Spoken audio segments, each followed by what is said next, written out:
Hey, good evening, everybody. Blitzball Champ is back. New video here on YouTube. Okay, so I just finished watching WWE SummerSlam. Um, so yeah, wanted to take the time to talk about this year's SummerSlam. Um, so this is pretty much the first WWE pay per view to take place in the Thunderdome. Um, but yeah, uh, let's just get into it. Let's get right into it. So for the pre-show, we had the United States Championship match where Apollo Crews defended against MVP, where Shelton Benjamin and Bobby Lashley were banned from ringside for this match. Um, this wasn't a very long match. I think it may have been like 6 or 7 minutes. Not a very long match. Um, I was kind of disappointed. Um, because I honestly felt like this would have been the best opportunity to pull the trigger and have um, Cedric Alexander turn on Apollo Crews and help MVP win the United States title. But maybe they're delaying it a little bit. I just felt like this would have been a great chance to pull that trigger, but they didn't. And Apollo Crews retains. But yeah, I was really hoping that they would pull the trigger on the Cedric Alexander heel turn, with what they've been doing. But like I said, not a long match, not really entertaining. So, but it was the pre-show, and yeah, so Apollo Crews retains against MVP. Okay, now to the actual pay-per-view, the actual show itself. So the first match was the first of two women's championship matches. This was for the blue belt, the SmackDown Women's Championship, as Sasha Banks, or excuse me, Bailey defended against Asuka. Um, the match pretty much went how I thought it would, with Bailey retaining. Of course, Sasha was at ringside and did her best to help Bailey retain. She pretty much took the bullet for Bailey, and Bailey was able to retain. Which, like I said, I mean, I was hoping that they wouldn't have Asuka, leave with both championships. So I mean, it doesn't surprise me. This outcome doesn't surprise me. But I mean, it was like maybe seemed like a 10 minute, maybe 11 minute long match. But I mean, it was all right for what it was. It was all right. I mean, we've seen Bailey versus Asuka tons of times, so I mean they do pretty well in the ring together, like chemistry wise. But it's nothing. It's nothing special. It's nothing I haven't seen before. So, but yeah, so Bailey keeps the blue belt for now, and was able to get the roll up victory. But but yeah, next, we had the Raw Tag Team Championship match, where the Street Profits defended against Andrade and Angel Garza. Um, this actually didn't seem like a long match either. It definitely felt less than 10 minutes. But I something was telling me, I really was thinking that some way somehow um, Andrade and Angel Garza were going to win, but I guess considering how the Street Profits bounced back, and Montez Ford came back after being poisoned, it seemed like they got the momentum back. So I guess it makes sense. But I was thinking, maybe this was where they pulled the trigger on crowning Angel Garza and Andrade as tag team champions. But pretty much Andrade kind of left Angel Garza hanging when he was checking on Zelina Vega after she got knocked off the ring apron, which pretty much led to Angel Garza taking the double team by the Street Profits and then taking the pin. Also, somebody remind me, what cosplay was that Selena Vega wearing? I want to say I thought it was Overwatch, but somebody correct me if I'm wrong and let me know what cosplay, what game or anime character that was. I want to say that was Sombra from Overwatch. It kind of looked like it, but somebody correct me if I'm wrong. Those that saw what Selena Vega was wearing, it looked like Sombra from Overwatch, but I could be wrong. But it was cool. It was really cool. Which I figured, she would wear some sort of special cosplay, considering it was a pay per view. But I mean, for the most part, the match was eh. Like I said, if it didn't feel long at all, it definitely was less than 10 minutes. So I mean, yeah, Street Profits retain, but I feel like still at some point Garza and Andrade will probably win the tag titles at some point, and then maybe we'll feud with the Viking Raiders, but who knows? I thought they were going to win at SummerSlam, so yeah. But anyway, next up we had Mandy Rose versus Sonya Deville in a no disqualification match where the loser must leave the WWE. Now, of course, this was pretty easy to call, considering all that's been going on with Sonya Deville and just her wanting to take some time away after what she went through with the attempted kidnapping by El Crazio, sick, psychotic super fan. But this match, I felt like this match wasn't long enough. Like, it would have been cool, considering the type of story that they told between Mandy Rose and Sonya Deville. I was really hoping for at least a 15-minute match. You know, like between 12 and 15 minutes would have been nice for this match. At least. Just to have the opportunity to see these two really, really hash everything out on a stage like SummerSlam. So, I just wish it could have been longer. I mean, it is what it is. I can't say that there were, too many entertaining spots, but I really felt like they should have gotten more time to really finish this storyline strong. But yeah, Mandy Rose gets the victory and sends Sonya Deville packing. But something tells me, when the time is right, at some point, she'll probably return. I mean, it could be a long ways from now, but who knows? But, Sonya Deville has had the upper hand for the majority of this storyline. So, it's good to see this finally be put to bed and Mandy Rose is on top.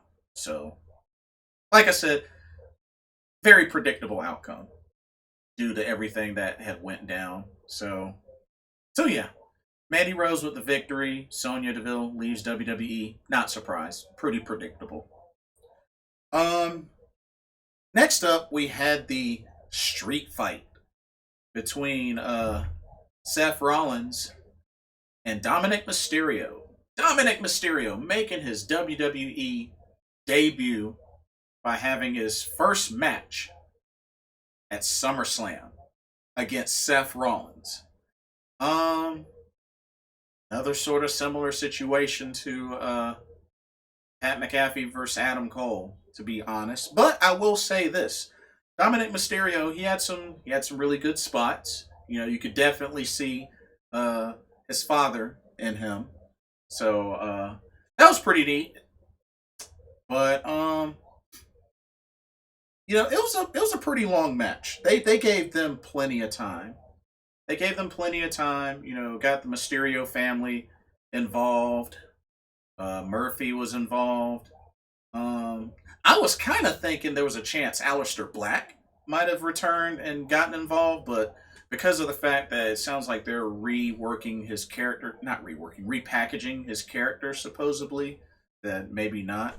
And I thought at one point was maybe Samoa Joe might interfere, considering his, little bit of involvement, but I don't think he's even medically cleared yet, but I could be wrong.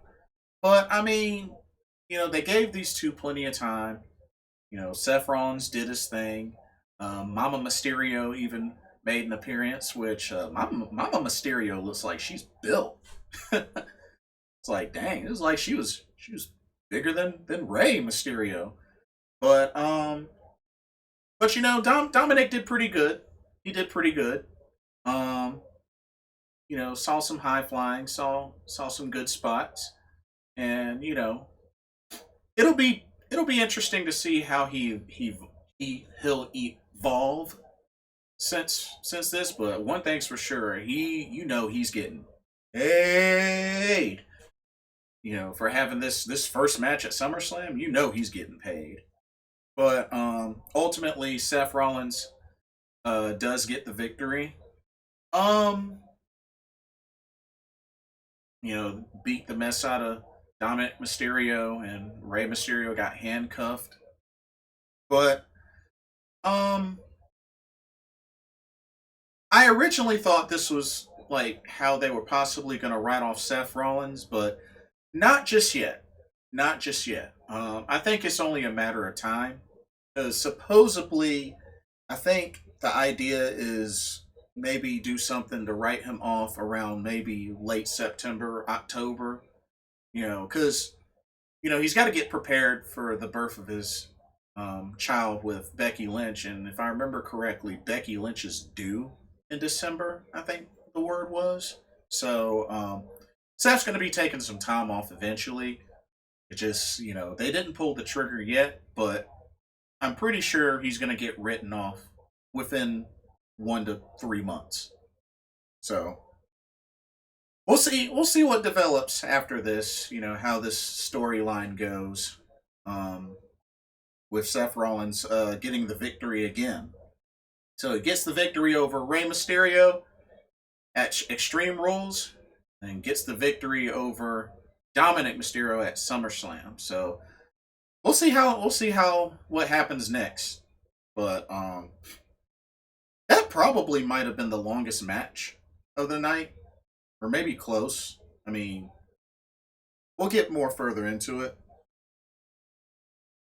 And then next up, we had the second women's championship match. This is for the red belt, the Raw women's title, where Sasha Banks defended against Asuka, and Asuka won the belt back. Um, this match, like, there was some intensity in this match. I mean, Asuka. I was really kind of concerned for Asuka because she took that outside power bomb from Sasha. That, with the way her head hit, like, I'm surprised that she was still able to finish the match because that looked scary. I mean, I don't know what y'all think, but that looks scary. How she took that power bomb onto the outside. So, but usually, and it's like I say the same thing with Sasha Banks. Asuka has pretty good in ring chemistry with Bailey and Sasha Banks. Considering the multiple times that they've worked together, especially Bailey back in NXT. So this is no surprise. But Bailey didn't take the bullet for Sasha, and it ultimately led to her downfall. I just thought it was an interesting sequence how Sasha Banks, would put a move on, and then Asuka would do like 3, 4 reversal attempts into the Asuka lock, and then finally one last time, um, and was able to get Sasha to tap out. So that was a pretty acceptable finish.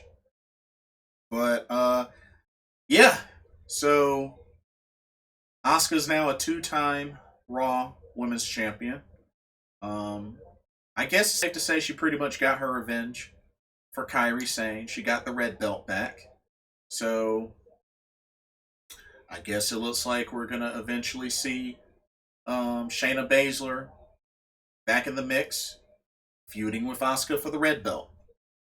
At least that's what it seems like the idea is. And then the start of the implosion of the Golden Role Models, I think, definitely was tonight. But we still got to find out who they're gonna defend the tag titles against, because next Sunday is WWE Payback, and they are on schedule to defend the women's tag team championships. So we still have no idea who they're gonna defend against. But one, I guess, would probably say that this is where they lose the tag titles. But we'll see. We'll see. But this is definitely probably the start to the downfall of the Golden Role Models. So, so yeah. But yeah, that's my guess. And then starting rekindling the Asuka Shayna Baszler feud, and hopefully they really do well with a storyline between Asuka and Shayna Baszler, because I think a lot of people are really wanting to see a good quality match between these two. So let's hope so. That's all I can say. Um, let's see. And then we had the WWE Championship, Drew McIntyre versus Randy Orton. This was a long match as well. I think this was like 19 or 20 minutes. Um, it was pretty good back and forth. This probably was my favorite match of the night. The only thing I didn't quite like was how the finish went.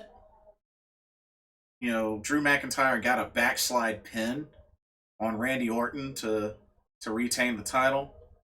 Really, really was hoping to see Randy Orton getting Claymore, but I kind of understand, you know, because it keeps both strong. You know, Drew didn't get RKO'd, Randy didn't get Claymore. So, I mean, it's definitely not over between these two. Um, I expect to see them go at it again, and then that's probably when Randy will dethrone Drew McIntyre. So to speak. At least that's what I think may happen. But, you know, not the finish I like, but I kind of get it. You know, both are still protected.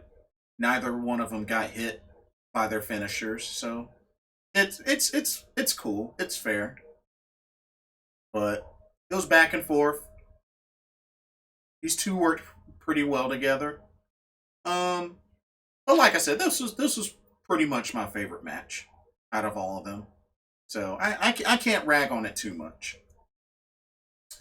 Um, and then of course the main event was the Falls Count Anywhere match for the WWE Universal Championship, where Braun Strowman defended against the Fiend Bray Wyatt.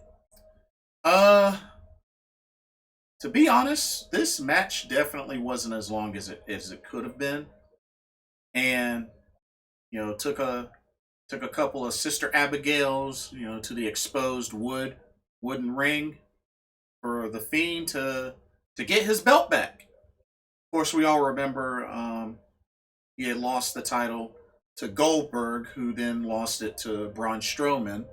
So, so yeah, the belt, the Universal title, is back in the hands of the Fiend, Bray Wyatt. Um, but then, a big surprise: Roman Reigns returns at SummerSlam, speared both Braun Strowman and the Fiend, Bray Wyatt. You know, Roman Reigns gave Braun a handful of chair shots, but yeah, Roman Reigns pretty much took out both the Fiend and excuse me, Braun Strowman in an impressive surprise comeback. Um,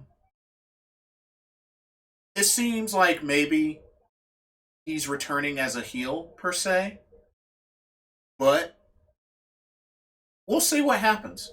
We'll see how the story develops. And it looks like he's aiming at SmackDown. So, yeah, guess look forward to seeing Roman Reigns back on SmackDown. So, I mean, I guess that was a decent surprise for the evening. But that's SummerSlam. I mean, not exactly a memorable SummerSlam, which I don't know. Not really a memorable SummerSlam, but oh, and one other thing. So, it was confirmed, they did a little video package that Keith Lee is indeed coming to Raw and he's actually going to be on Raw tomorrow night. Well, that pretty much explains it with him losing the NXT championship last night to Karrion Cross. So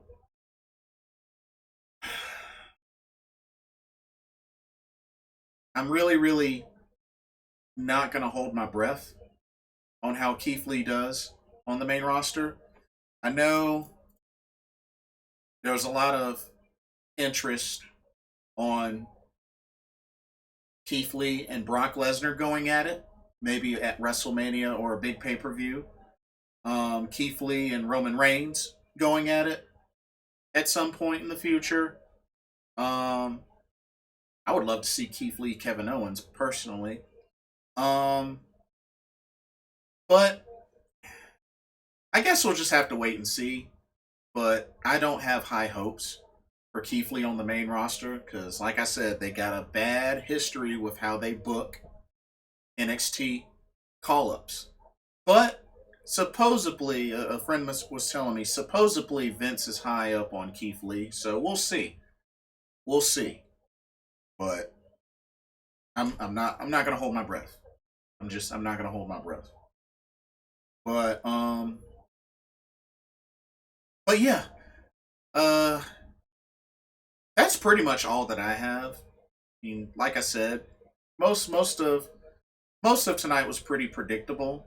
Like I said, I the only one that I really didn't get was the Street Profits retaining, but it's cool. I think they'll probably pull the trigger on Andrade and Garza a little bit later, but yeah, um, that's pretty much it. That's all that I have. What are y'all's thoughts on SummerSlam? Did y'all like it? Did y'all thought it was terrible? If you were to compare it to NXT Takeover 30, which would you say is better? Let me know your thoughts, comments. Share, please do. Thank y'all so much for watching. This is Blitzball Champ signing off. I'll see y'all later. Have a blessed week.